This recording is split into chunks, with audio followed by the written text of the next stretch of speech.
সভ্যতার নামে যখন রক্ত ঝরে, মানবতার মুখ ঢেকে যায় লজ্জায়, ঠিক তখনই কবি ছুঁড়ে দেন এই অনিবার্য প্রশ্ন। আজকে রবীন্দ্রনাথ ঠাকুরের প্রশ্ন। ভগবান, তুমি যুগে যুগে দূত পাঠায়েছ বারে বারে দয়াহীন সংসারে।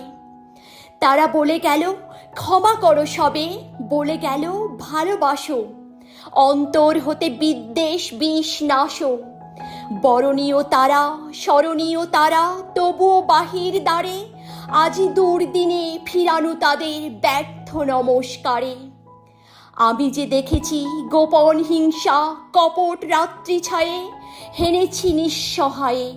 আমি যে দেখেছি প্রতিকারহীন শক্তের অপরাধে বিচারের বাণী নীরবে নিভৃতে কাঁদে। আমি যে দেখিনু তরুণ বালক উন্মাদ হয়ে ছুটে কি যন্ত্রণায় মরেছে পাথরে নিষ্ফল মাথা কুটে। কণ্ঠ আমার রুদ্ধ আজিকে বাঁশি সঙ্গীত হারা, অমাবস্যার কারা লুপ্ত করেছে আমার ভুবন দুঃস্বপ্নের তলে।